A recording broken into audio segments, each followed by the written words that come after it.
بسم اللہ الرحمن الرحیم۔ ناظرین السلام علیکم، آپ دیکھ رہے ہیں صابر شاکر کو یوٹیوب چینل پہ۔ آج ہے 14 اپریل سال 2020 اور دن ہے جناب آج منگل کا۔ آپ مجھے ہنستا ہوا دیکھ تو رہے ہوں گے۔ وہ ہوا یہ ہے کہ پچھلی ویڈیو میں ایک غلطی ہو گئی اور ایک طرف پاکستان کے نمبر تھے اور دوسری طرف امریکہ کے نمبر تھے، یہ جو کرونا وائرس پھیلا ہوا ہے وبائی مرض، اس کے بارے میں۔ تو وہ دونوں گڈمٹ ہو گئے۔ آدھی چیزیں پاکستان کی لے لی میں نے، آدھی چیزیں میں نے لے لیں امریکہ کی، تو اس سے ذرا گڈمٹ ہو گئی۔ اور وہ گڈمٹ ایسا ہوا، اس کے بعد پھر آپ سوشل میڈیا پہ بھی دیکھ رہے ہوں گے کہ ہمارے بہت جو ہم سے بہت زیادہ پیار کرتے ہیں مسلم لیگ نواز کے دوست خاص طور پہ، تو وہ اس پہ سوشل میڈیا پہ بھی اس پہ ذرا انجوائے کر رہے ہیں۔ اچھی بات ہے، میری وجہ سے ان کو خوشی مل رہی ہے، ہمارے اپنے دوست ہیں، بھائی ہیں۔ تو ہو جاتا ہے، سلپ آف ٹنگ ہو جاتا ہے، زبان پھسل جاتی ہے۔ وہ ایکچوئل یہ تھا، خبریں تو میں آپ کو آگے چل کے انشاءاللہ ڈسکس کرتا ہوں میں آپ سے، لیکن اس بارے میں پہلے کہ ہوا یہ کہ 5 لاکھ امریکہ کا نمبر تھا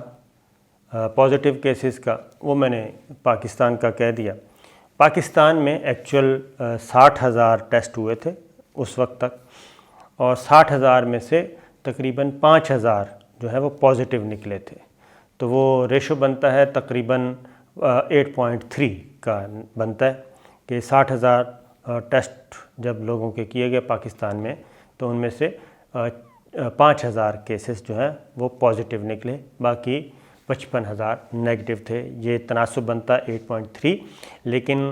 یہ بھی بہت ہی خطرناک ہے، اس میں کوئی شک نہیں ہے۔ جبکہ امریکہ کا جو تناسب ہے وہ بہت زیادہ آ رہا ہے، وہ تقریباً 15 لاکھ سے اس کا تناسب تھوڑا سا زیادہ بنتا ہے، میں آپ کو دیکھ کے بتا بھی سکتا ہوں۔ تو پہلے تو میں ذرا آپ کو بتا دوں کہ اس وقت جناب، کیونکہ آج کل ایک اجلاس ہوا تھا national command and operation centre میں، اور اس میں یہ فیصلہ کرنا تھا کہ لاک ڈاؤن کو آگے بڑھانا ہے، نہیں بڑھانا، کیا کرنا ہے، اس پہ فیصلہ نہیں ہو سکا۔ اس کا فیصلہ آج ہوگا، آج تک کے لیے مؤخر کر دیا، چونکہ جو سندھ ہے وہ لاک ڈاؤن جاری رکھنا چاہ رہا ہے، پنجاب نے بھی سنا اس کی سپورٹ کی ہے، لیکن جو لاک ڈاؤن کی وجہ سے معاملات خراب ہو رہے ہیں، متبادل یعنی کہ راشن کا بندوبست، لوگوں کو خوراک پہنچانا، کھانے پینے کی چیزیں پہنچانا، اس پہ آج سپریم کورٹ میں بھی کل جو ہے سپریم کورٹ میں بھی اس بارے میں بات ہوئی ہے، تو اس وجہ سے ابھی تک نہیں ہو سکا فیصلہ۔ میں آپ کو ایک نمبر بتا دیتا ہوں، نمبر کے بعد پھر یہ بھی بتاؤں گا کہ آرمی چیف کی وزیر اعظم عمران خان سے ملاقات ہوئی ہے، اس میں DGI جنرل فیض حمید بھی تھے، اس میں بھی کیا چیزیں ڈسکس ہوئیں، اور وہ یقیناً یہی تھا، کرونا ریلیٹڈ ہی سارا معاملہ تھا وہ میٹنگ۔ تو صورتحال یہ ہے جناب کہ پاکستان میں کرونا کے اس وقت جو مریض ہیں، پیشنٹ ہیں، وہ 4,305 ہیں زیر علاج، اور مجموعی طور پر 5,493 تقریباً 5,500 جو ہیں تشخیص ہوئی، اور پاکستان میں کرونا کے باعث اب تک کی 93 ڈیتھس ہو چکی ہیں، 44 کی حالت تشویشناک ہے۔ اب میں آپ کو ایک چیز بتا دوں کہ پچھلے 3 دنوں میں جو ایوریج آ رہی ہے ڈیلی کی اموات کی، وہ 10 کی آ رہی ہے۔ 3 دن پہلے کا نمبر جو تھا وہ 60 پہ تھا، 60+ تھا، اور اس کے بعد 3 دنوں میں یہ 93 تک چلی گئی ہے، اور 44 ابھی تک کریٹیکل ہے۔ تو اس طریقے سے یہ ڈیتھ ریٹ بھی وہ ہے وہ بڑھتا جا رہا ہے۔ ملک میں جی کرونا کے 1,095 مریض 1,096 مریض صحت یاب ہو چکے ہیں، اور پاکستان میں جی کل 119 کرونا کے ٹیسٹ کیے گئے، اور کرونا سے اموات پاکستان میں کرونا سے جو اموات ہوئی ہیں وہ 7 ہوئی ہیں لاسٹ ڈے جی، ایک دن نمبر اوپر چلا گیا تھا۔ تو 24 گھنٹے میں جی 3,233 ٹیسٹ ہوئے ہیں۔ اب یہ ٹیسٹ کی کیپیسٹی بڑھ رہی ہے، پنجاب 5,000 تک لے کے جا رہا ہے جی، اور سندھ جو ہے اب اس کی اپنی کیپیسٹی کا مسئلہ ہے، وہ کہاں تک لے کے جا رہا ہے، وہ بہت کم کر رہا ہے، اس لیے پنجاب کے نمبر اب بڑھ رہے ہیں، سندھ کے نمبر ابھی رکے ہوئے ہیں۔ اس کی ریزن یہ ہے کہ وہاں پہ ٹیسٹ نہیں ہو رہے ہیں۔ اب ایک ذرا دنیا کا بھی دیکھ لیں۔ دنیا میں کرونا وائرس کے مریضوں کی تعداد سر 18,82,000 یعنی کہ 2 ملین ہونے کو ہے، 18,82,000 ہو چکی ہے۔ یہ 24 گھنٹے پہلے کا اعداد و شمار ہیں، اور دنیا بھر میں جو اموات ہیں وہ ہو چکی ہیں 1,18,000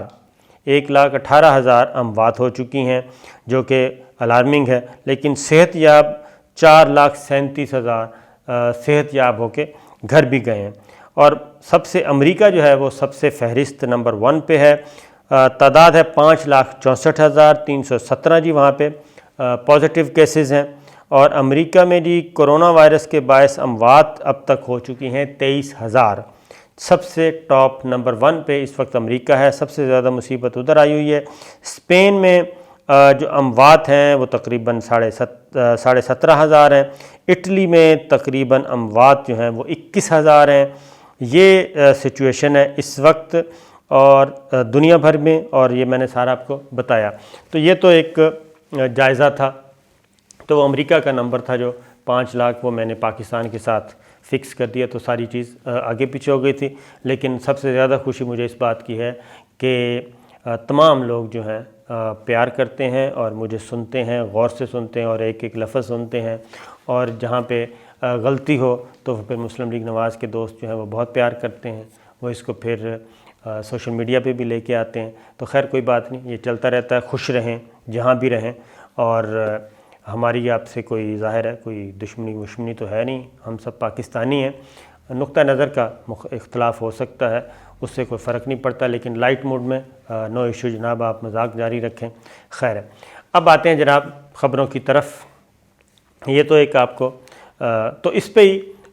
جو کل میٹنگ ہوئی national command and operation centre میں، اس میں اتفاق نہیں ہو سکا، کیونکہ وزیر اعظم عمران خان یعنی کہ فیڈرل گورنمنٹ وہ چاہتی ہے کہ لاک ڈاؤن میں اب نرمیاں پیدا کی جائیں اور محدود لیول پہ کاروباری سرگرمیوں کی اجازت دے دی جائے، کیونکہ حالات بہت خراب ہیں لوگوں کے، اور اگر مزید ان کو اسی طریقے سے کاروبار بند رہے تو بہت زیادہ مسئلہ پیدا ہو سکتا ہے، افلاس کا، غربت کا، بے روزگاری کا، اور چونکہ لوگوں کے پاس اتنے پیسے، جو کم آمدنی والے لوگ ہیں ان کے پاس اتنے پیسے نہیں ہوتے کہ وہ گھر بیٹھ کے 2 مہینے تک اپنا بجلی کا بل، گیس کا بل، یوٹیلیٹی بل، اسکولوں کی فیسیں، یہ تمام اخراجات، کچن، یہ تمام اخراجات زیادہ دیر تک آگے لے کے جا سکیں، کیونکہ اسکول جو ہیں وہ بند ہیں، لیکن فیسیں جو ہیں وہ بدستور آ رہی ہیں اور وہ پے کی جا رہی ہیں، اور بہت سارے لوگ جو آپ کو پتہ ہے سفید پوش ہوتے ہیں، وہ کرائے کے گھروں میں رہتے ہیں، کرائے کی دکان ہوتی ہے، تو یہ پورا سسٹم جو ہے وہ ڈسٹرب ہوا ہے۔ تو prime minister Imran Khan, federal government کا یہ ہے کہ اس میں نرمیاں پیدا کی جائیں، اور جہاں ضرورت ہے وہاں پہ کرفیو بھی لگ سکتا ہے، لاک ڈاؤن بھی، لیکن اوورآل تمام A to Z پورے ملک میں یا پورے سارے علاقوں میں لاک ڈاؤن کو آگے نہیں لے کے جانا چاہیے۔ تو یہ اسی سلسلے میں سندھ جو ہے وہ چاہ رہا تھا، لیکن سندھ میں جو صورتحال ہے وہ آپ کے سامنے ہے کہ وہاں پہ بھی لوگ شور مچا رہے ہیں، اور یہی وجہ ہے کہ پھر اس کے بعد ملاقات ہوئی وزیر اعظم سے، آرمی چیف کی اور DGI کی، اس میں بھی یہی چیز تھی، 2-3 چیزیں اس میں رہیں۔ ایک تو انڈیا کی طرف سے بہت زیادہ ہلا گلا چل رہا ہے، اور دوسرا ایشو یہی تھا کہ اس کو کیسے ہینڈل کرنا ہے، اور تمام کوشش یہ ہو رہی ہے کہ ایک پالیسی بنے، کیونکہ اس وقت پالیسی ایک نہیں ہے۔ ہیئرنگ نہیں تھی، یہ غیر معمولی ہیئرنگ تھی، فرسٹ ہیئرنگ فرسٹ ڈیٹ پہ،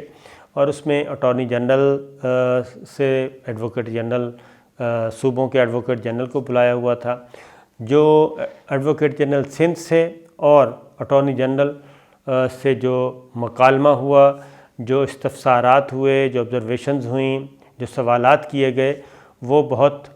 سخت بھی تھے، مختلف نوعیت کے تھے۔ اس میں گورننس پہ بھی جو گورننس جس طریقے سے ہو رہی ہے اس پہ بھی سوالات اٹھائے گئے، اور خاص طور پہ کرونا کا ایشو۔ کرونا میں تو جو ہیں مسائل وہ ہیں ہی، وہ ساری باتیں ہوئیں، جیسا کہ میں نے آپ کو بتایا کہ لاک ڈاؤن، کرفیو، تو یہ ساری چیزیں سپریم کورٹ بھی دیکھ رہی ہے، اور اس وقت پارلیمنٹ موجود ہے لیکن پارلیمنٹ نان فنکشنل ہے۔ سپریم کورٹ میں یہ بات اٹھائی گئی، اور یہ بہت ویلڈ کویسچن ہے سپریم کورٹ آف پاکستان کا کہ پارلیمنٹیرینز کدھر ہیں، اور پارلیمنٹ جو کہ اس وقت جسے کہتے ہیں، ظاہر ہے سب کہتے ہیں کہ پارلیمنٹ سب سے بالادست ہے، تو اگر پارلیمنٹ سپریم ہے تو پھر وہاں بیٹھ کے فیصلے ہونے چاہیے۔ پھر سپریم کورٹ نے یہ بھی سوال کیا کہ صوبے کچھ اور سوچ رہے ہیں، مرکز کچھ اور سوچ رہے ہیں، ان کی لائن اور لینتھ مختلف ہے، یہ ویلڈ کویسچن تھا۔ اس کے بعد اگلی جو اہم ترین چیز تھی جی وہ تھا کہ الیکٹڈ اور نان الیکٹڈ کی بحث آج سپریم کورٹ میں بھی کل سنی گئی۔ وہ یہ کہ سپریم کورٹ آف پاکستان نے یہ استفسار کیا کہ جناب یہ جو معاونین خصوصی اور مشیران، ایڈوائزر جن کو کہتے ہیں، یہ اتنے زیادہ کیوں ہیں؟ کیونکہ ان کو الیکٹڈ یعنی کہ منتخب لوگوں کی جگہ ان کو آگے کیا گیا ہے، تو یہ کیسے حکومت چلائی جا رہی ہے؟ اور خاص طور پہ ظفر مرزا صاحب کے بارے میں، جو کہ again special assistant to prime minister ہیں ہیلتھ سروسز کے لیے، اس پہ بات ہوئی۔ پھر یہ کہ اسپیشل اسسٹنٹس جو ہوتے ہیں پرائم منسٹر کے، وہ کیسے وزیر ہو سکتے ہیں، وہ مشیر کا درجہ ان کو کیسے مل سکتا ہے، کیونکہ بلوچستان ہائی کورٹ بھی اس سلسلے میں فیصلہ دے چکی ہے، اور اسپیشل اسسٹنٹس کی اور ایڈوائزرز کی جو اپوائنٹمنٹس ہیں ان کو اللیگل قرار دے چکی ہے، جبکہ سندھ بھی یہی آرڈر کر چکی ہے، اور مرتضیٰ وہاب صاحب کو فارغ ہونا پڑا تھا ایڈوائزر کے عہدے سے۔ آئین میں 5 ایڈوائزر تو پرائم منسٹر لے سکتے ہیں نان الیکٹڈ، اور وہ ایڈوائزر جو ہیں ان کا جو درجہ ہے وہ فیڈرل منسٹر کے برابر ہوتا ہے، اور وہ 5 ایڈوائزر جن کا کانسٹیٹیوشن میں مینشن کیا ہے اور کرائیٹیریا بھی واضح ہے، وہ پارلیمنٹ کے سیشن بھی اٹینڈ کر سکتے ہیں، سینٹ اور قومی اسمبلی کا، اور وہ کابینہ کے بھی رکن ہوتے ہیں۔ لیکن اس وقت یہ ہے کہ اس وقت وزیر اعظم کی کابینہ میں بہت زیادہ لوگ جو ہیں وہ نان الیکٹڈ ہیں، ایڈوائزر آلموسٹ 5 کے 5 نان الیکٹڈ ہیں، اور special assistant to prime minister جو ہیں وہ بھی ایک اچھا خاصا نمبر ہے۔ اس میں جو اس وقت ذہنی طور پہ فوری یاد ہے مجھے، وہ ظفر مرزا صاحب ہیں ہیلتھ سروسز کے، فردوس عاشق اوان صاحبہ ہیں اطلاعات کی، زلفی بخاری صاحب ہیں اوورسیز کے، اور ایک معید یوسف صاحب ہیں نیشنل سیکورٹی کے، تو اور بھی کافی لوگ یاد آ جائیں گے۔ تو یہ ان کی طرف سپریم کورٹ کا اشارہ تھا کہ پارلیمنٹ کو کیوں نہیں، پارلیمنٹ کا سیشن کیوں نہیں بلایا جا رہا، پریزیڈنٹ آف پاکستان کو سیشن کال کرنا چاہیے، لیجسلیشن ہونا چاہیے اس وبائی مرض سے نمٹنے کے لیے، ہنگامی اقدامات کرنے کے لیے۔ یہ ساری چیزیں سپریم کورٹ نے آج پوچھی ہیں، اور 1 ہفتے کا ٹائم دے دیا ہے، نیکسٹ منڈے دوبارہ ہیئرنگ ہوگی۔ تو کہنے کا مطلب یہ ہے کہ سپریم کورٹ کے چیف جسٹس گلزار احمد خان صاحب کا لارجر بینچ کے ساتھ یہ مقدمہ سننا اور سو موٹو نوٹس لینا، یہ معمول کی مقدمہ نہیں ہے، یہ غیر معمولی اہمیت کا مقدمہ ہوگا، جس میں جو سوالات اٹھائے ہیں اور پھر جو آرڈر جاری کیا ہے سپریم کورٹ نے، اس میں زبانی طور پہ کہا کہ ظفر مرزا صاحب کو ہٹا دیں کیونکہ وہ سپریم کورٹ کے احکامات پہ عمل نہیں کر رہے، اور آرڈر کا حصہ وہ نہیں بنا، لیکن انہوں نے اپنا مائنڈ دے دیا ہے۔ اور پھر یہ ہے کہ نیچے جا کے انہوں نے مختلف چیزوں کی تفصیلات طلب کر لی ہیں، راشن کیسے خریدا گیا، کہاں تقسیم کیا گیا، اب تک پیسے کتنے تقسیم کیے گئے، آئندہ کے لیے کیا پلاننگ ہے، وہ سارا سپریم کورٹ نے مانگ لیا ہے جوابات۔ 1 ہفتے کے بعد دوبارہ ہیئرنگ ہوگی۔ تو جناب یہ تھی اب تک کی صورتحال، اگلی ویڈیو میں پھر حاضر ہوں گے، اجازت دیجیے، اللہ حافظ۔